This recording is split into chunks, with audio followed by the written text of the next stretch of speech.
Hey, dude, stop killing people for a second. What? Hey, pause the game real quick. So check this out. I'm looking at a survey that someone did to like BizOp people. What percentage of people do you think didn't take any action? These are people that already bought the thing, they got all the training, but they didn't do anything at least up into the first 90 days. And just nothing? Yeah, they haven't done anything yet. Like they didn't start. 30%. 30%. Higher. 50%. Higher. 2,000%. 72.3%. Is this like marketing type stuff? Does that count? Yeah. So people that buy in our community as well. What do you think the issue is? I don't know. Because I think if we can solve that, it would help a lot of people. It would just, it could, change the rate at which people consume information to learn how to do stuff. When they might actually do stuff. Exactly. The ugly truth, I have no idea. Why? But I know who will, and he's in town. Who? Tony Robbins. I know him. He's in town. He won't talk to you. He totally will talk to me. All right. He's just waiting by the phone for me to Prove call. it. Watch. Prove it. All right, let's go. Let's drive up there right now. Prove it. Okay. All right. Let's go. Let's go. We're going. All right. I'm already there. Done. Okay. I'm going to finish this up first. Damn. Hey, I guess I should try to call and see if they'll let us come in instead of just like showing up. Doesn't he have like a troop of like armed guards and stuff? I think he does. I think you have to get in. He has his own SWAT team, doesn't he? He does have his own SWAT team. The Let's see if we Robbins can, or something they're called? let's see if we can get past the guards here. Hang on. We can see. All right. See if it'll work. We got the dialing. This is Robbins. This is Robbins.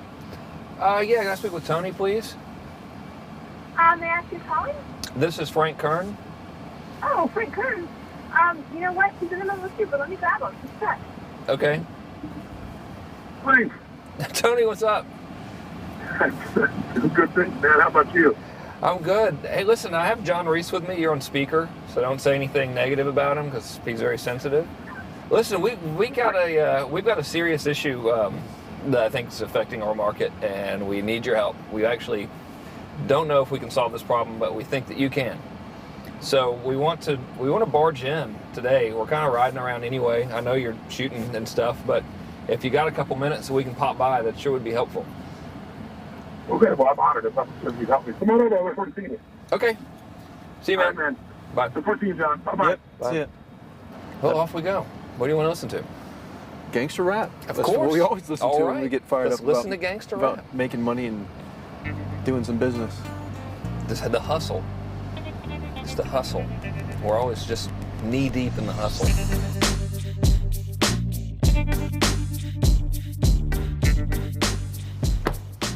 Hey, don't do anything embarrassing in here. I won't. I can't, listen, last time I took you somewhere, it was a fiasco. We're not invited back to Ken McCarthy's house anymore, I'll tell you that right now. So why are we in a hotel anyways? I thought, doesn't he live in the area or something? I can't reveal that type of information, but they use this place a lot to shoot stuff because it's got a really nice background. Oh, so Really nice outdoor filming stuff. different guests and interviews Yeah. and TV commercials? No, I don't want any trouble out of you. Don't, Have you been drinking or anything? No? Okay. Hey, man. How's it going? Come on in. All right. Thank you. Hey, Hey, Tony. guy. What's up? How you doing, man? What's all this? Doing a little leadership filming now. That's awesome. Good to see you. All right. Thanks for having us, man. Yeah, you did. Well, come on in. I'm curious to what this major problem is that you got to see me right away about. This sounds like a setup to me, man. It's a setup, yeah. I told John it was an intervention about his glue sniffing problem. Well, come over and sit on my lap. Yeah, buddy. exactly. So we were doing some talking, and the big problem in our industry, we think, is a bit of a mystery. No one has the exact answer. We were actually talking about trying to figure it out, that so many people in our market get these courses that him and I both, for our own respective businesses, spend hours and hours of time recording these building these education products, these training products to show people how to grow a business or build a business. But there's this large segment of our customers in our market that we're in that really don't get results. They don't do anything, or they're just, for whatever reason, it's not for them. It's just, we were just talking about how great it would be if there were just, so many more success stories, right? Like If everyone who actually bought stuff Not necessarily just our stuff, but all of the stuff within our community. If the people who bought it, if everyone who bought it just actually used it, and just followed the directions and followed through, how amazing that would be, like what we would accomplish as a community as a whole if that happened. So our challenge is, what needs to happen, what kind of shifts need to happen to get people to follow through, to get people to actually use the products. You're talking about the same mystery that people have of, why does somebody, get that fat, or they're out of control and they hate themselves, but then they go have another piece of chocolate. Or, why does the person who's the doctors just told them they have cancer, lung cancer, and they say, you've got to stop smoking, and some studies show 70% of people keep on smoking. So you're not talking about a minor issue here, right? It's part of life. But there is an answer, because there are people that do follow through, and there are people that never did before, and then they've never followed through in their life, and now finally they break through. And that's what I try to focus on, is what those people do. If fat, broke, stupid, sick, and lazy people watch the news, believe that shit, sit around worrying about the recession instead of getting off their ass, getting a job, I'm not going to do that, because that clearly produces result B that I don't want. Right. So I want result A. So I look at people who have produced result A.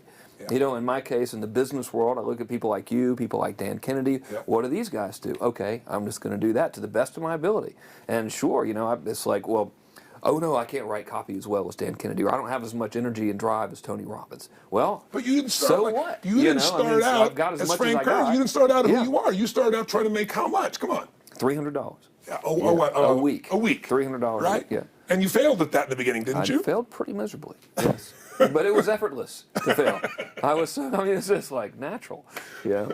But truthfully, you went from $300 to, I remember you said your first time you believed, if I remember, was when you made like $2,500 in like 4 or 5 days when I was on vacation. While you're on vacation. That was when the true internet marketing dream was realized, right. Because I sold a downloadable product and I wasn't even there. I didn't have to ship anything. I was like, oh my God, this was so great, $2,500. And to me, that was just a gazillion, because my rent, I think, was like $400 or something.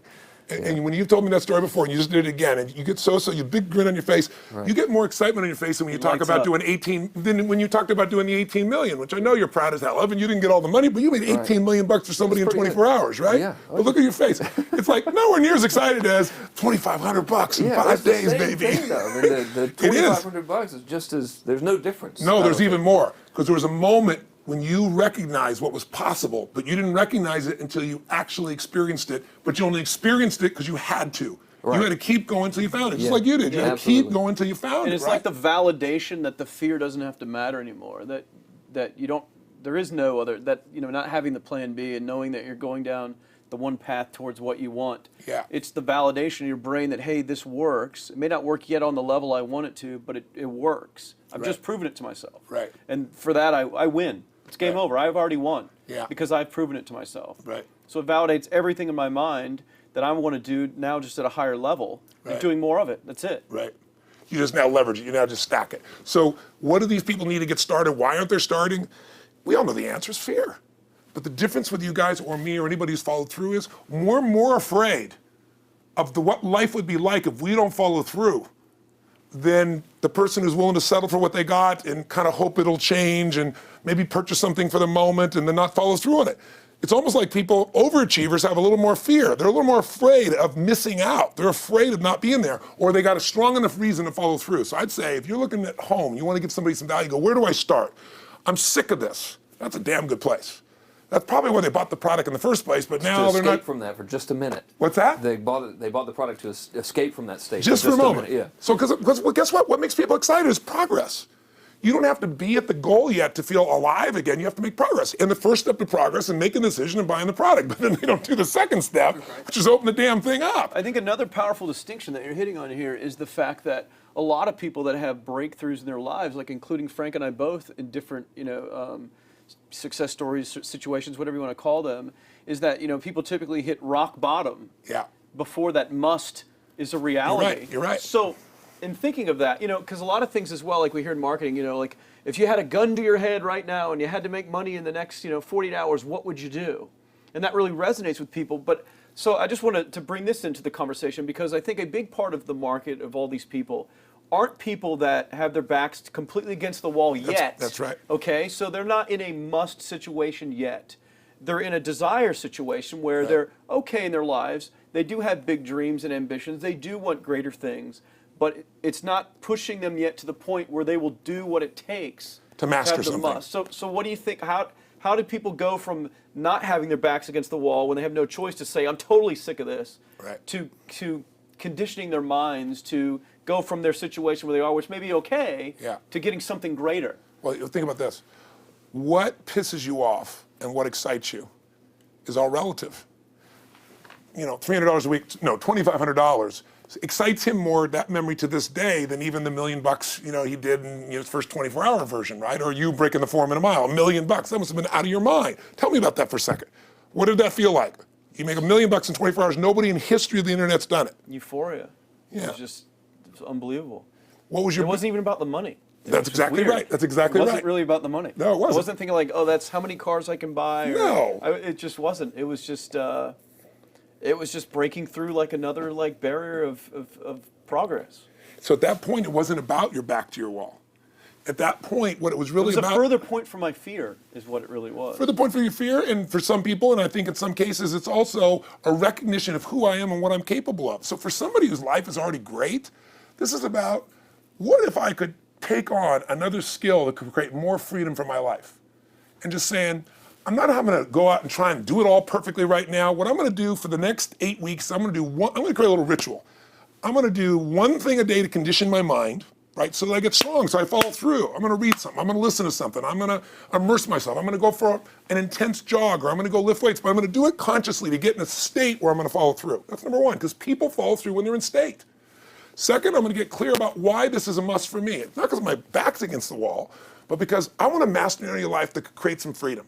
I'm not going to master it overnight, but I got the system, I got the plan. I'm going to do one thing a day. I'm going to work on one subject a week. This week's going to be about figuring out what the right product or industry is. Next week's going to be basics of building traffic. And each week I'm going to make a little progress, and I'm going to get to a goal, whatever that is. I'm going to make $1,000, my $300 in a week. I'm going to get to my $2,500. That first $2,500 is the most excited. Unbelievable. The first $300. I remember It's the most life-changing, too. It is the most life-changing. I remember I was supposed to be a truck driver, making $24,000 a year because I'd be making the most anybody in my family had ever made. How'd that work out for you? Yeah, real well. Thank God I'm not driving a truck, right? I think you could pull the truck. I figured out I could pull it with my finger. finger, man. I could do it with my teeth. I could pull it with my teeth, right? 36 grand a year was the goal. If I could make 3 grand in a month. When I did that, was out of my mind. And then it was like, could I make 10 grand a month? Then it was 10 grand in a day, then 100 grand a day. Then could I make $1 million in a day? I had a day where I made $400 million in a day. The stock value of the company I took public, my personal stock. But it was probably after I did it, though, so it doesn't really count. I'm just joking. You're right. People don't remember who's first, Tony. 400 400 million, $1 million, it's Yeah, all who the cares? same. Who cares? No, I'm not saying that's to brag. amazing, though. I'm not saying to No, brag. of It's course. because they told me when I was on stage, I had this audience of about 15,000 people at the Continental Center. It was during a stretch break. I was doing what I loved, rocking the house. Everybody's going crazy. And they go, the stock's worth $400 million right now. I was like, wow, that's cool. It's like, okay, no one sounds stupid. It's like, what's next? And I went right back to what I loved. Once you break through, then it just becomes a game. The people that are getting your products have not yet broken through in most cases. The breakthrough happens by conditioning your mind every day, by feeding it a role model or story. It's putting yourself in a peak state where you follow through by getting physically strong. It's creating a little ritual of doing a little bit each day, and then you get momentum. But the most important thing of all is what we started out with. Why? Absolutely. Why is it a must for you? It doesn't have to be you're against the wall, but it has to be something you're hungry for, because the only difference in people is hunger. And if you're not hungry, get around people that are hungry and something will hit you. You watch a conversation, you get around people that are doing better, and all of a sudden you start going, my life sucks. I remember I went to a guy in LA. He's one of the most multi-billionaire guy, I'll never forget. And I lived in the Del Mar Castle, and I was really proud. That was like the symbol of me having taken myself from being poor to providing for my family this great place. It's built from castles in Europe overlooking the ocean, not far from you.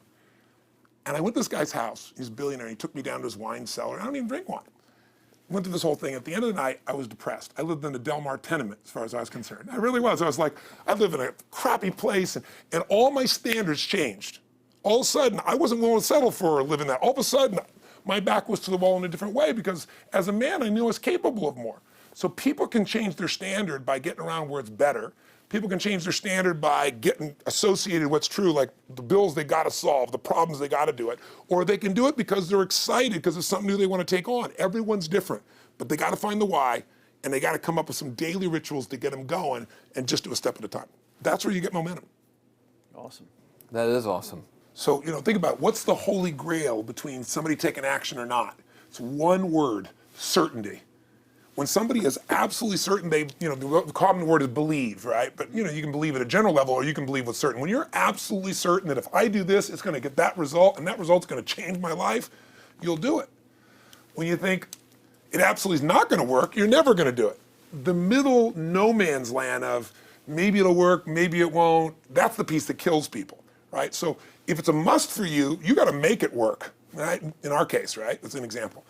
If it's not a must for you and you're not sure, you don't know what to do. So years ago, I'd look around and say, okay, how do people get themselves to follow through that haven't been following through? What's the difference? And I started interviewing hundreds of people, literally, and eventually thousands, because I had thousands of my events. So I'd ask the group to give me their feedback. And I came up with this model. It's like the holy grail of belief, or the holy grail of momentum. It's like the difference between what makes the rich get richer and the poor get poorer, right? And the difference we all know is mindset, but like, how's that built? So this is what I did. I created stupid little 4 little boxes, and I'll scribble it here for you. You think about the first thing that determines whether you can do something or not, and I put that in this first box at the top here on the left side, and it's potential. Like, what's the potential of a human being? Like, when you guys started, you proved something no one had done in history. You ran the 4-minute mile, right? For golly knows how many centuries, they're trying to run a 4-minute mile. Roger Bannister does it. How did he do it? Do you remember? You did it in this industry, right? You made $1 million in a day. No one had ever done that in history, right? After you did it, a bunch of other guys are doing it because it became possible. Roger Bannister didn't just go physically practice. He made a shift in his head. He practiced in his head because he could never achieve it physically, so he had to change in his head first so that the result became certain enough he believed it, and then his body got him through. After Roger Bannister ran that 4-minute mile, within 2 years, 37 people ran a 4-minute mile. That's amazing. When no one in history had ever done it. Now here's how it works.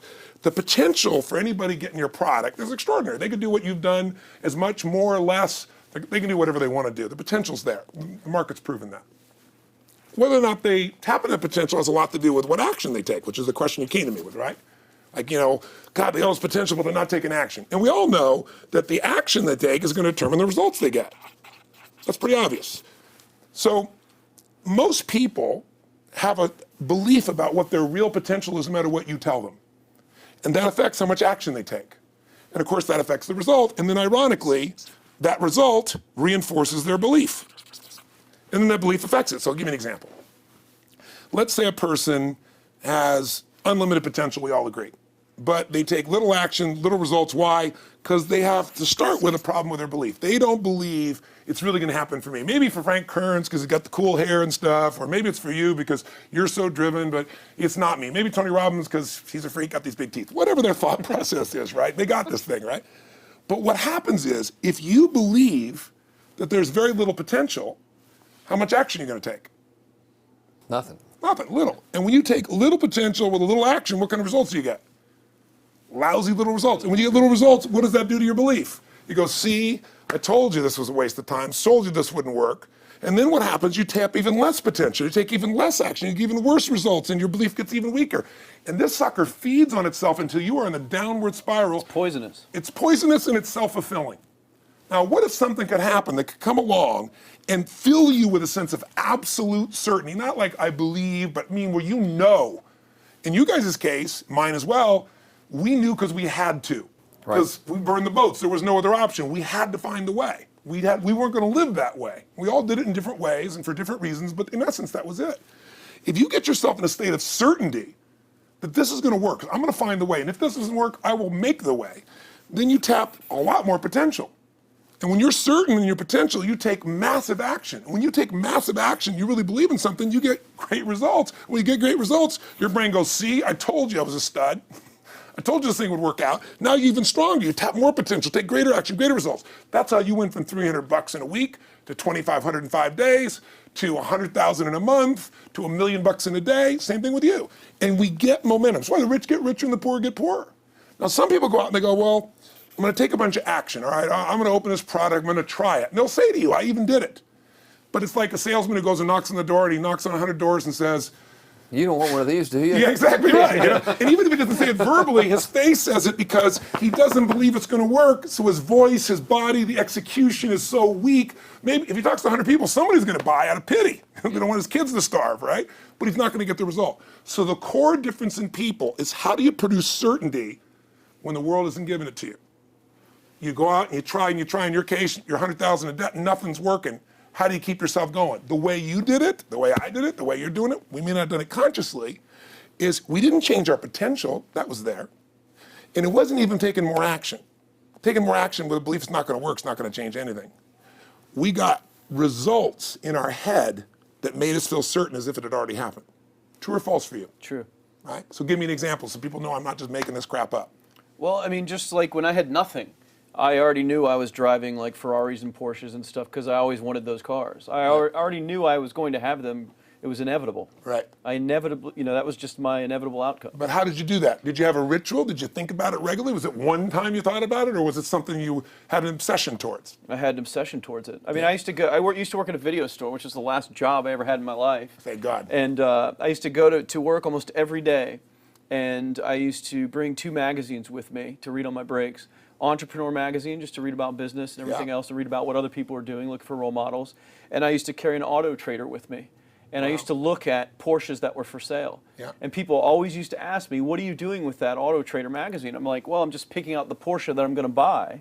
Right. Which probably got you a lot of crap. I did. People made fun of me. Sure. I actually had a boss at that job tell me, you really shouldn't do that to yourself, John, because it's very, very likely that is never going to happen. That it's very likely that you're never going to have that car. Yeah. That's the kind of belief he was trying to put in my head. And I was like, no, you don't realize that it's inevitable that I will drive here sometime in the near future with that car when I'm not working for you and drop movies off for you to put back on the shelf. And that actually happened. And it was one of the most fulfilling days of my entire life. And the great thing was when I pulled up in this car, I was in my mid-20s, a car that most mid-20s. What kind of car was it? It was a Porsche 911 Turbo. It was a convertible and everything. Just a beautiful car. It was one I always dreamed of having. But for a few years, I always circled the ads of which ones I was going to buy. Well, when I finally got it and I pulled up at the store, I had all these people. Some people that were still working at this $7 an hour job were there years after I left. And I'll never forget this, even the boss and stuff, and the reaction of the people was like, wow, that is awesome. Yeah. Is that your dad's car? And all I said to them was, not exactly. Good for and you. I just smiled and just left. But it was, it's the weirdest thing, but I just knew it was going to happen. But you knew it because I conditioned myself you to did it to over know and over it was- again. yeah. When I was in high school, I was not a popular kid, but I was passionate and intense, and I'll never forget. Some particular girls gave me some crap, and a guy too. And I wrote in their journals or their annual yearbook at the end, I wrote, someday, I said, you treated me like hell. Someday I'll be rich and famous, and you'll be an effing truck driver. And you'll be sitting there, I'll be with with this beautiful woman of my life, rich, and you'll be watching me on television thinking, you wish you would have treated me better. I actually wrote this shit in people's annuals because I went to a 10-year high school reunion. People showed me this stuff, right? But it's like, I burned the bridges, baby. I was like, this is how it's gonna be. So I'll give you a perfect example of this. They did studies, many have been done at this element, where they want to say, how much does the mind affect performance? So take basketball. Now, I've worked with a lot of NBA players and turned them around, and one of the problems many of them have is they'll choke on the free throw line. Well, everybody knows in that case, if you normally shoot really well and now you're not, something's interfering, something's getting in front of your state, some uncertainty, right? Obviously. So they take a group and say, we're going to make them better. How do you make somebody better who has got this mental block? So they take a group of guys and they're going to do free throws, and they do one group where they just practice for 6 weeks. Totally intense practice, and I forget the number of free throws, but they got to do this many free throws every day. Take a second group, and they have them not practice at all. Obvious. And they take a third group and they don't let them touch a basketball. All they do is have them practice in their mind, but the key is, it's not practice makes perfect, it's perfect practice makes perfect, as corny as that sounds. So these guys see themselves making the shot every single time, conditioning their mind and body that it's perfect every time. They're not interrupted by a reality that would screw with them. So at the end of 6 weeks, they tally it up, and now they give them a test to see who has the highest free throw percentage, success. What do you guess it's going to be? Well, the obvious person says, obviously, it's not the guys that didn't practice, but which one is it, the mind, or is it the ones that actually practice? I'm assuming the mind. Yeah, you would assume it because it's true. Right. You intuitively know the truth, that practicing's not enough. It's getting yourself so certain so many times that now when you go to do it, there's no hesitancy and you execute. It's having that absolute certainty that makes you tap your full potential, take massive action, get massive results, be reinforced to having stronger belief. This is what makes somebody a star at anything. It's like Jack Nicklaus, the golfer. Yes. He visualized every shot and where it was going, landing right where he wanted it before he ever hit it. Every single time. And what do most Every golfers single do? time. They just take a practice swing and they kind of hope for the best and point in the right direction and hit it. And some of them, if they've had some bad hits, what are they really focusing on? You know, I don't what wanna I do don't that want bad to hit. do. Exactly, exactly. And that's the same thing here. So I'll show you a little stupid little physical technique for this. So stand up for a second. You guys gonna do this with the camera show? So try this for a second. So just put your feet together and then put your right index finger straight out in front of you like this, okay? And all I want you to do is I want you to just turn clockwise comfortably as far as you normally turn. Just notice where you naturally stop. Go ahead and turn clockwise. People at home can do this too. Keep your feet straight. Notice where you stop. Come back around to me. Back around to me. Pretty good. Okay, good. Yeah, you're really good at this, right? Drop your hand. Now let's do something really simple. Close your eyes. And you don't even have to visualize, just feel. I want you to imagine your finger coming back up again. And this time, see and feel it coming up. Don't actually make it happen, but feel like it's happening. Imagine in your mind that you're actually doing it. You're seeing it, you're feeling it. And then make it like a game where you turn twice as far this time. Like you're a little kid, you know, somebody measures you and you go, I'm taller, come on, measure me this week. And that desire to do a little further. And then in your mind, do it again. Your feet are straight together, and in your mind, feel your finger coming up, see it coming up, and imagine going 3 times as far this time. And then one more time, bring your finger up, and you're like an owl. Your feet are straight, and you turn all the way around, and it comes all the way around to the front. See it and feel it and enjoy it each time like it's a game, like you can't wait to go further. And you know you do, every time. And then when you can feel that, and it feels good, then open your eyes, and now put your finger straight in front of you, and turn as far as you can comfortably and see what happens this time. Go. Break my back. Now notice, I don't know if the camera's got it, but you don't even have to ask the camera. You can ask yourselves. Come back around. Did you go further this time, yes or no? A lot further. I think I A went lot about further. 50% further. 50% Yeah, further. How much further for you? About the same. Yeah. The average person will go 25% further. Now here's the question. We're superior. We're superior pointers. There you go. It's You know, superior right finger pointers. Thank God. Yeah. So, did you have the potential to turn as far as you did the second time, the first time? Yes. Why didn't you? I didn't believe it, I guess. We have beliefs about stuff we don't even know we have beliefs. You have an unconscious belief about how far you can turn comfortably. The first time I did it, when I pointed straight back, Yeah. I thought I probably shouldn't even go that far, like it was going to hurt me or that Yeah. I wasn't capable of going any Yeah. farther. It's like, And how much further did you go this time? And the camera knows pointed it. over there, That's about over exactly there. right. Now here's the difference. The potential was there the first time, and you took action, and you got a result. But it was 50% less than what you did later on. And the only difference is they changed your belief. How did I change your belief? We didn't work harder on your potential. We didn't take more action. I got you to see the result in advance. I got you to see it vividly 2 or 3 times. That's all. Of going further, and then your brain went, oh, I know what to do. Boom, it went there. Isn't that what you did by looking at your cars every single day and envisioning it? I mean, isn't that what you did when you created whatever the vision was? It was $300, $2,500, $1 million in a day? That's what's missing for these people. They're not getting that execution is everything, but it doesn't happen if you don't get the psychology set of a state of total certainty. And you just change that 50% in 3 minutes worth of visualization. And visualization is only one technique. Because I was like losing my balance with my eyes closed, because I was kind of like lopsided. So I got one good visualization in. The rest of the time I was like, I sure hope I don't fall down on camera with my eyes closed. It's going to look really dumb. You're going to have to do it. So you don't even have to be good at visualization. You can still get the improvement. So I want you to get, you ask the question, what is that difference in people? This changes people's certainty. People are uncertain they're going to succeed. They want it, but they're afraid. The best way to deal with a fear is get a big enough reason that makes you have to succeed, or condition yourself where you see it and feel it so often that you're certain that you just do it. That's all it really takes. That's awesome. Awesome. You know, this worked. I was thinking this while you were talking about going to the Sit video down so store. we can hear this and we'll go. You were talking about working in the video store and looking at the Porsches and stuff. I used to drive around in my car, doing the cold calling of the credit card machines. And one way that I would avoid cold calling, the pain of like cold calling and knocking on doors and everything, would be to listen to your stuff and listen to Jim Rohn's stuff. And I would just drive around, no particular destination, just to listen to it. And strangely, I still like to drive around. I prefer to listen to that stuff in the car for some reason. It's because it's where you got imprinted. I guess. I mean, it's like, well, I'll just drive up and down the coast and check out the ocean, Yeah. So I would drive around, and I would envision myself holding those types of seminars and teaching people that kind of stuff. And 3 weeks ago, I was teaching a seminar in San Diego, and I was talking about beliefs and envisioning things, and I had to stop. And I shared with the audience, I was like, you're not going to believe this, but I actually used to envision this very moment of me talking to you right now. So it really, really works.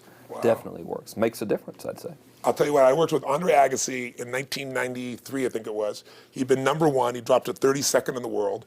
And he was literally ready to quit with no exaggeration. His father was managing him, and he was so angry with his life. And he went through some, I think, wrist surgery at the time, and he's working on his swing. And he was dating Brooke Shields at that point. They weren't married, and not his current marriage, obviously. And so she said, you got to come see Tony. She goes, I don't need motivation. He goes, he's not motivation, man. He's strategy. He'll show you how to make that shift in your head. So he comes. I work with a guy. In the beginning, he's saying, do your magic stuff. Like, oh, yeah, great, thank you. And I said, tell me, if you ever hit a tennis ball perfectly, and I'm trying to get him in the zone to remember that time, like you visioned, where he was perfect at it. He goes, of course I have. And I get him vision over and over again. And finally, he's in the zone. He's feeling that again, right? He's seeing it, and he's feeling certain, and the swing is going perfect. And I said, how's that feel? He goes, it feels perfect. I said, but are you thinking about the swing? You're not thinking about the swing. You're not thinking about how to do it. You're just seeing the result you want so vividly that it's there. So all I did was train him how to go in that state over and over again. He won the next weekend. The second weekend, he came in second. Within 6 months, he was #1 in the world again. And he gave me unbelievable credit. But all it was conditioning the mind. You did it with tape, so did I. We were just talking about this earlier, Pam and I used to go when I was 17 years old down in downtown Los Angeles, this place called Night Education, K-N-I-G-H-T, like in the night. And I'd save up all my money, work as a janitor, and I would get these tapes and listen to these things over and over and over again. I went there for years, and I didn't have enough money, and I leveraged everything I had, but I knew how to train my mind. It's the one thing I knew how to do. This man's name was Mario. I saw him in his 80s. He obviously knows how my life turned out and was very proud of the role he played in that process. He used to tell people the story. This guy's the real thing. He didn't just start out this way. This is how Tony did it. He listened to these tapes. He conditioned himself, right? This is the real stuff. He passed away a few years ago. I'm calling his house, and he passed away, and his daughter was there, and she wanted to share with me that how I touched his life and so forth. But the best thing was, I thought, you know what? I want to get those tapes. I want to get that stuff that conditioned. I want to go back to that moment like you did of, that moment was visualizing, now I'm living it. And she said, he left all this in his will to you. So I have all these tapes now that are from the time when I originally went through, and I'd go to sleep and I had these sleep tapes that conditioned my mind to believe that I could succeed even when I was sleeping, or to build energy in my body. And anybody who wants to succeed has got to know it doesn't just happen. You can buy a product, but you also, with that product, have got to condition yourself. You got to make it a must, and you got to get a ritual. And if you do it, whatever you used to dream about you thought was so huge, you'll just live it. You'll live it like you lived this yesterday, like we're all living the life that we envisioned. Because we had to, and because we played this game with our head. We got the belief to be real by seeing it enough times and feel it enough times till our brain believed it, and then it made it happen. Which raised the potential, which made us take more action, which got us better results, which raised our beliefs again. That's right. And then that's why the rich get richer and the poor get poorer. So instead of bitching about it, change it. And this is how you change it. It's like a self-fulfilling prophecy. Completely. It's pretty easy to change. Just that one simple exercise was amazing. I'm still like, holy crap, I wonder what else I can do now. If But look what most people do. Most people do the opposite of that, right? They get the product, or they think about doing it, and what do they envision? It not working. That's Yeah, right. the excuses that So they have envision to it not defend working. As soon as they envision it not working, they feel uncertain. As soon as they feel uncertain, how much potential they tap?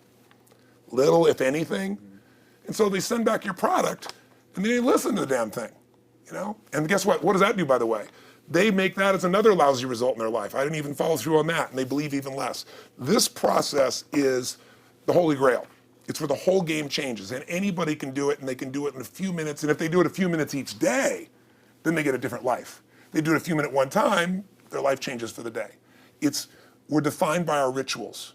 Everybody's got rituals, certain things they do every day. And what we three have in common, and anybody that I know of who has a life that they're living that was once a vision, is we saw it again and again and again, even when it didn't work, even when you lost 100 grand, even when I'm working as a janitor. There was something we would not give up on. And if somebody watching wants to change their life, they got to decide what they won't give up on, and then put themselves in the state at momentum by a couple little rituals. That's all it takes. And I think especially when it comes to anything related to making money, like making money products or promises or courses, people are so inundated with scams and all this garbage, true garbage, that their natural thinking is that they're so skeptical. It's like they fall into the conditioning of, well, if anything's ever going to work, that thing has to prove it to me before I believe anything. So when they go to approach the thing to make more money with, they're like, well, I'm starting at 0, and this thing has to prove to me that it has any potential at all before I believe that it will. Don't you agree with that's the case? Unfortunately, I agree it's the case, but here's the truth. When somebody says to me, in my business, even more, because a lot of people think I'm a motivator. I hate that term. That's never been what I've done. I do believe in energy, and I'm passionate. You know, they see 10,000 people in a room rocking, they go, oh, he's motivating them. I believe in peak state. You get a top athlete, you get in a concert, and you get in state, right? The problem is, to defend themselves so they won't be disappointed again, they lower their expectations. So someone will say to me, well, I'm skeptical or I'm pessimistic. And my response to them is, no, man, you're gutless. It takes no guts to be skeptical. You don't have to have any capacity to be a critic. And now with the web, you don't even have to own that you're the one being the critic. You can burn somebody and, anonymously, right? I said, you know what? It takes guts to believe. And if you think something's going to do it for you without you putting your guts on the line, you might as well forget it right now. So this idea that I'm skeptical or they got to prove it to me, it's the biggest lie. What that really is your fear talking. You're so scared of failing, you don't even want to get your hopes up. And if you don't get your hopes up, you might say, well, what if they get their hopes up and somebody gets disappointed? How many disappointments have we experienced in our business careers and in our lives? The difference is some people take disappointment and let it destroy them. Other people take disappointment and let it drive them. And you get to choose. Are you going to turn this thing into why it didn't work and a bunch of stories and excuses, or are you going to take this thing that didn't work and figure out what are you going to do to make it work? And it may not happen the first time, the second time, the third time, but the people that are relentless find the way. And it's the common denominator in all these guys that are kind of our friends or family, money masters, the new money masters is they all did it with will. Nobody here inherited this stuff. Everybody figured it out. Mm-hmm. And keep figuring it out. And it's going to keep changing. And you say, you know what, 1% of 99% of the money being made is being made by 1% of the people because only 1% of the people will condition their mind and condition their body and follow through some daily rituals. The rest will tell a story about why it didn't work, how it wasn't their fault. And you got two things in life. You got results or you got a story, And too many people think that 1% is somehow entitled to it and they're not, which is, it's just all in the head. It's all in the their head. belief. It's all in the head, which can be changed with some conditioning. Basic conditioning. You just proved it to us. That's fun. That's why I made Get the Edge and Personal Powers, because I understood that from the very beginning. Originally it was 30 days, and years later people would say, I've heard all the great results and everything else, man, but I don't have 30 days, and I'd be behind the glass, a focus group, watching these people want to shake them, like, you don't have 30 days to change your life, I thought, okay, I'll make it 7 days, just one, because after 7 days, you get momentum. I mean, think about it. When do people's lives change? In a moment. It doesn't change in 10 years. Your life may have sucked for 10 years, but there's one moment when your whole life changed, the moment you decided. When you said, no more, and I'm doing it, and you kicked yourself in the ass, and you made yourself go do something, right? When you finally said, enough, no more, I quit, or let's begin, or I love you, there's a moment when somebody's life changes. And that can be gotten in a couple of days. So people watching don't have to wait until they've mastered everything. They got to get started and do what's next, and just put themselves in a state where they start making some progress. Well, there it is. I think that's the answer that can help solve that problem with a lot of people. They'll just pay attention to it and do it. The bottom line is, all three of us and some of the people that we consider as family that are part of this process, we've all done well, and we don't need to do this stuff. We're able to do the stuff because underneath it all, people can see in your eyes, Frank, when you talk about $2,500 you made that day and the joy, right? Or you talking about not willing to settle, and just, I don't care what they say. They tell me I'm going to sit here and I should lower my expectations. I'm going to be driving my car in here and they're going to be delivering a video to me. There's something inside of every human being that will make it click, that'll make it so that today is not like yesterday and tomorrow will be different forever. And that process is an emotional hook. And what I hope is people watching this stuff, maybe something in here will piss them off enough or remind them of something or say there is a plan and it isn't just luck. And if I just get my big enough why, and I get a little system for conditioning myself, and if I start to feel overwhelmed, I just do one next step. And I keep learning and keep moving forward, I will get there. And if we accomplish that out of this conversation, then this conversation was kick-ass and fun, not just for us, but it'll be something that we'll be really proud of a long time. Whether that happens or not really has nothing to do with us, but whether or not people take it in as real and do something with it. I hope they will. I think a lot of people will. I think they will. Thanks a lot for meeting with us. Thank you. Interrupting your shoot here. Yeah, go back to the next one. Go back to the next Thanks, guys. Thanks. Yeah. Appreciate it. Really appreciate it.